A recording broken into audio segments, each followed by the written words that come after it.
Ibihe byiza nanone kuri mwese abakunzi ba PK Media Panel, mbashimiye ko mubana natwe umunsi ku wundi. Azaniye amakuru rero agezweho aribanda kuri izi ngingo zikurikira. Muri aya makuru yacu ndibuze kubabwira ko dosiye ya Shema Fabrice wa Ferwafa yagejejwe mu bushinjacyaha. Ndibuze kubabwira ko Rocky Kimomo yavuze ko uretse n'ibyuma nta nzoga nziza zibaho. Amakuru yacu turaza kuyakomeza mbabwira ko impeshyi ya 2026 yabaye umwanya wo kurushinga ku banyamakuru bo mu Rwanda. Turerekeza no mu mahanga nze kubabwira ko Uburundi bwafashe intwaro nyinshi. Ni mu gihe muri Kenya abantu 7 baguye mu mpanuka ya kajugujugu. Ndiri bubabwire ko abanduye Ebola muri RDC barenze 5,000. Ikaze rero muri aya makuru ku buryo burambuye mugiye kugezwaho nanjye Samuel Baraka. Reka mbasabe niba ari ubwa mbere mwibuke gukanda subscribe, like na comment kugira ngo mujye mubana natwe umunsi ku wundi nkuko tuba tugenda tubagezaho amakuru mu bihe bitandukanye. Reka amakuru yacu tuyanzikire ku iyi nkuru ivuga ko dosiye ya Shema Fabrice wo muri Ferwafa yagejejwe mu bushinjacyaha. Umuvugizi w'urwego rw'igihugu rw'ubugenzacyaha RIB Dr Murangira Bitieri yavuze ko dosiye ya Shema Fabrice usanzwe ari umuyobozi wa Ferwafa yagejejwe mu bushinjacyaha ejo kwa 18 Kanama 2026. Ni amakuru Murangira Bitieri yemereye igihe ahamya ko nubwo iperereza rigikomeje Shema Fabrice akurikiranyweho icyaha cyo gutanga sheki itazigamiye. Ati dosiye ye yoherejwe mu bushinjacyaha nubwo iperereza rigikomeje ariko akurikiranyweho icyaha cyo gutanga sheki itazigamiye. Ku wa 11 Kanama 2026 nibwo RIB yataye muri yombi Shema Fabrice. Shema wahise ajyanwa gufungirwa kuri sitasiyo ya RIB ya Kicukiro yinjiye muri Ferwafa ku wa 30 Kanama 2025 nyuma yo gutorerwa mu nteko rusange isanzwe hamwe n'abagize komite nyobozi ayoboye, aho bose hamwe biyise Dream Team. Nyuma y'igihe gito yari amaze ku buyobozi, uyu mugabo wavuye muri AS Kigali yabereye perezida wayo yagaragazaga icyerekezo cy'impinduka uhereye muri ruhago y'abagore, y'abakiri bato, kubaka ibikorwa remezo n'ibindi. Shema Fabrice yamaze imyaka 6 ari perezida wa AS Kigali, akaba mu bihe bitandukanye yarayifashije kwegukana ibikombe bitandukanye birimo igikombe cy'amahoro cya 2019 n'icya 2022 ndetse n'igikombe cya Super Cup cya 2022. Hanze y'umupira w'amaguru asanzwe ari umuyobozi mukuru w'ikigo Africa Medical Supplier gicuruza ibikoresho by'ubuvuzi mu Rwanda. Reka amakuru yacu tuyakomeze mbabwira ko impeshyi ya 2026 yabaye umwanya wo kurushinga ku banyamakuru bo mu Rwanda. Ni ibisanzwe ko ibirori byinshi mu Rwanda byiganjemo ubukwe bikorwa mu gihe cy'impeshyi kuko ari igihe kitarangwamo imvura ishobora kuba kidobya mu birori, ahubwo kirangwamo izuba ryinshi. Impeshyi y'umwaka wa 2026 yabaye umwanya wo gukora ubukwe ku bakora umwuga w'itangazamakuru, aho mu babashije kumenyekana abagera ku 9 bose bakoze ubukwe mu gihe kitarenze amezi 3, harimo abashakanye hagati yabo n'abitegura kurushinga. Muri iyi nkuru dukesha ikinyamakuru Umunota wateguye urutonde rw'abanyamakuru bakoze ubukwe muri iyi mpeshyi uyu mwaka n'abitegura kubukora. Uwa mbere ni Ruzindana na Umukazana. Abanyamakuru Ruzindana Janvier yakoze ubukwe na Umukazana Germaine, bombi basanzwe bakorana ku gitangazamakuru cya Kigali Today. Ubukwe bw'aba bombi bwabaye ku wa 8 Kanama 2026 ubera mu karere ka Rubavu mu ntara y'Iburengerazuba. Ruzindana na Umukazana bashakanye nyuma y'igihe bari mu munyenga w'urukundo, ndetse n'umwe mu miryango mike igizwe n'abanyamakuru 2 kuko bidakunze kubaho. Abandi ni Karambizi Clement na Irakoze Promesse. Karambizi Clement na Irakoze Promesse ni abanyamakuru bombi bakorera urwego rw'igihugu rw'itangazamakuru RBA, bakoze ubukwe kwa 15 Kanama 2026. Karambizi asanzwe asoma amakuru kuri televiziyo Rwanda, naho Irakoze amaze iminsi akorana na Gentil Gedeon Ntirenganya mu kiganiro bwa Kiyebute cyo kuri Radio Rwanda. Aba bombi bakoranye kuri RC Huye mu ntara y'Amajyepfo mbere yo kwimurirwa ku cyicaro gikuru cya RBA giherereye Kacyiru mu mujyi wa Kigali. Undi ni Murindahabi Irene. Murindahabi Irene wamamaye nka Emirene yakoze ubukwe na Nishimwe Liliane bwabereye mu Ntare Arena ku Gisozi kwa 15 Kanama 2026. Emirene na Nishimwe barushinze imbere y'Imana nyuma y'iminsi mike bemeranyije kurushinga imbere y'amategeko. Umuhango wabereye mu murenge wa Gishari mu karere ka Rwamagana. Ubukwe bwa Emirene Kagame umenyerewe cyane mu makuru y'imyidagaduro ku gitangazamakuru cye cya MI Empire, ndetse yanakoreye ibindi bitangazamakuru bitandukanye birimo Magic, Isango Star na Isibo TV. Ubukwe bwe ni bumwe mu bwitabiriwe n'ibyamamare mu ngeri zitandukanye byiganjemo abo mu myidagaduro. Undi munyamakuru ni Abel Deusi Kwizera. Abel Deusi Kwizera uzwi nka Karidinali ni umunyamakuru w'imikino kuri BNB Kigali FM, ariko wanakoreye ibitangazamakuru bitandukanye nka Flash FM na Radio TV10. Kwizera yakoze ubukwe tariki 15 Kanama 2026 bukorana na Mukabutera Sandrine, bwabereye mu itente rya Don de Dieu Garden Kicukiro. Ubukwe bwa Kwizera bwitabiriwe n'abanyamakuru benshi batandukanye biganjemo abo bakorana kuri BNB Kigali n'abandi bakora mu gisata cy'imikino. Undi munyamakuru n'uwitwa Uwitonze Providence Shadia. Uwitonze Providence Shadia usoma amakuru kuri televiziyo y'u Rwanda yakoze ubukwe na Kapiteni Bizumuremyi Edison tariki 5 Nyakanga 2026. Providence Shadia yagiye gukora kuri televiziyo y'u Rwanda avuye kuri TV1. Undi ni uwitwa Robert Makena. Robert Cyubahiro Makena ukorera urwego rw'igihugu rw'itangazamakuru RBA yakoze ubukwe na Uwase Louise tariki 11 Nyakanga 2026 muri Palace i Gashora mu karere ka Bugesera. Robert Cyubahiro Makena yamenyekanye cyane ubwo yakoraga kuri Royal FM mbere yo kujya kuri RBA, aho akora kuri Magic FM mu kiganiro cy'imyidagaduro Magic Drive.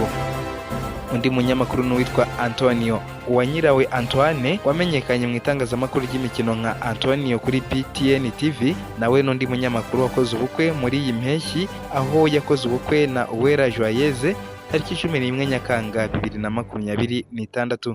Ubukwe bw'aba bombi bwabereye Kamazuru Village mu karere ka Muhanga mbere yo gusezerana imbere y'Imana muri Bazilika nto ya Kabgayi. Undi n'uwitwa Uwase Alia. Uwase Alia ushinzwe itumanaho n'itangazamakuru mu ikipe ya Kigali FC yahoze yitwa AS Kigali, yakoze ubukwe n'umugabo we Bwanga Pilote utuye muri Leta Zunze Ubumwe za Amerika. Ubukwe bw'aba bombi bwabaye kuwa 19 Nyakanga 2026 nyuma y'uko Bwanga yari yambitse impeta Uwase amusaba ko yamubera umugore umwaka ushize wa 2025. Mbere yo kujya muri Kigali FC, Uwase yakoreye ibitangazamakuru bitandukanye birimo Igihe.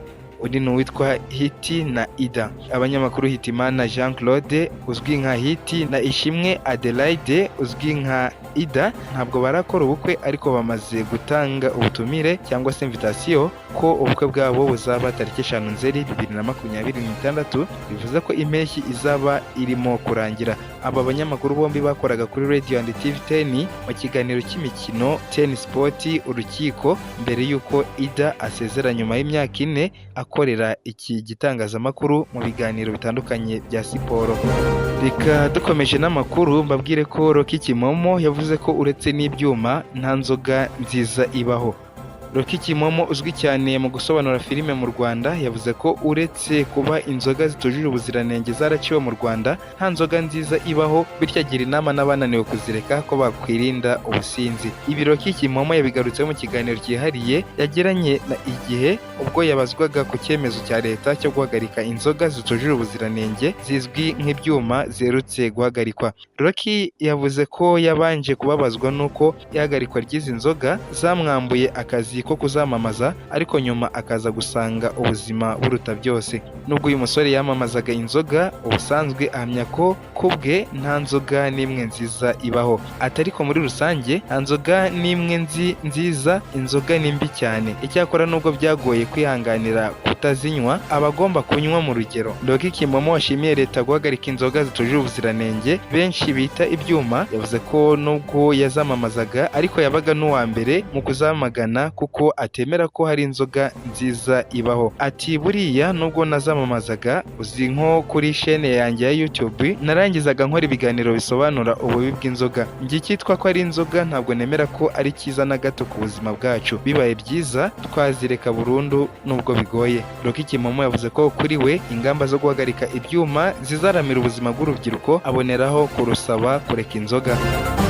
Dukomeje n'amakuru yacu mu mahanga, reka duhere kuri iyi nkuru ivuga ko Uburundi bwafashe intwaro nyinshi. ubushinjacyaha bukuru mu Burundi bwatangaje ko mu iperereza buri gukora mu bucuruzi butemewe bw'intwaro abantu babiri barimo umunyamahanga n'umurundi bamaze gutabwa muri yombi hanafatwa intwaro nyinshi. Mu itangazo ryashyizwe ahagaragara kuwa kabiri tariki 18 Kanama 2026, umushinjacyaha mukuru mu Burundi Rose Nkorerimana yavuze ko abakekwa barimo abanyamahanga n'abarundi bakekwaho gukoresha inyandiko mpimbano mu kwinjiza cyangwa kunyuza intwaro ku butaka bw'u Burundi. Nkorerimana yavuze ko umunyafurika w'epfo witwa Dutwa Waine Patrick ndetse n'umurundi witwa Muco Edi bamaze gutabwa muri yombi mu rwego rw'iperereza kuri ibyo byaha. Ubushinjacyaha kandi bwatangaje ko bwafashe intwaro nyinshi zinjizwaga mu buryo bunyuranyije n'amategeko, gusa ntibwatangaje ubwoko bwazo cyangwa umubare wazo. Iri tangazo ntirisobanura aho izo ntwaro zari zavuye cyangwa aho zari zarenjijwe. Umushinjacyaha mukuru yavuze ko iperereza rigikomeje hagamijwe kumenya neza uko ibikorwa byo gutwara no gucuruza izi ntwaro byateguwe ndetse n'abantu cyangwa ibigo byose bishobora kuba bibifitemo uruhare. Tuve mu Burundi dukomereze muri Kenya, babwire ko abantu 7 baguye mu mpanuka ya kajugujugu. Indege ya kajugujugu yari itwaye ba mukerarugendo yakoze impanuka igwa hafi y'umusozi Ololokwe mu majyaruguru ya Kenya ihitana abantu 7 bari bayirimo. Iyi ndege yo mu bwoko bwa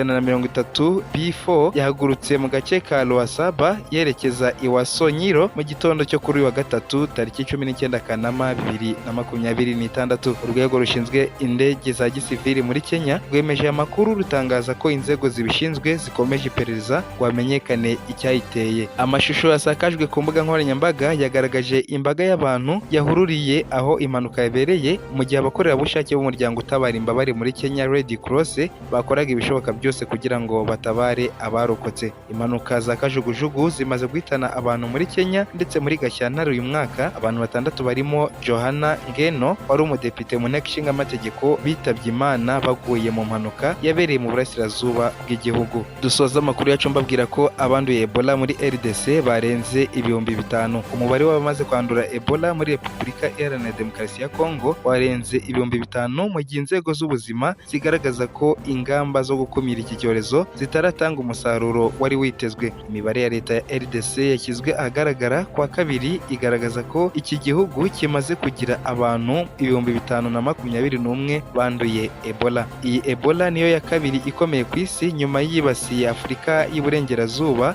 hagati ya 2014 na 2016. Iki nicyo cyorezo cya 17 cya Ebola kibasiye RDC ariko cyamaze kuba icya mbere gikomeye kurusha ibindi byose byabaye muri iki gihugu hashingiwe ku mubare w'abanduye. Mu mpera z'iki cyumweru gishize umubare w'abamaze guhitanwa n'iki cyorezo wari wageze ku 2378 urenga uwabishwe n'icyorezo cya Ebola cyabaye hagati ya 2018 na 2020 cyari gisanzwe gifatwa nk'icyahitanye benshi muri RDC. Iki cyorezo giterwa n'ubwoko bwa Ebola buzwi nka Bundibugyo kugeza ubu butarabonerwa urukingo cyangwa umuti. Ebola iri gukomeza gukaza umurego kuva hatangazwa ku mugaragaro ku wa 15 Gicurasi 2026. Inzego z'ubuzima zigaragaza ko ibikorwa byo kuyikumira bibangamiwe n'ibikorwa remezo by'ubuzima bike, abaturage bamwe batitabira gahunda zo kuyirwanya, umutekano muke ndetse n'imyigaragambyo y'abakozi bari mu bikorwa byo guhangana n'iki cyorezo. RDC iri guhangana n'icyorezo cya Ebola gikomeye kurusha ibindi byose iki gihugu kigeze guhura nabyo, mu gihe inzego z'ubuzima zikomeje kugorwa no kumenya vuba abanduye no kubakurikirana kugira ngo iki cyorezo kidakomeza gukwirakwira. Reka rero mbashimire mwese kuko bamukurikira amakuru yo kuri PK Media Pano. Aya yaragezweho naha tuyasoreje, mwayagizwagaho nanjye Samuel Baraka. Amakuru yo nakagaruka, mukomeze mudushyigikire.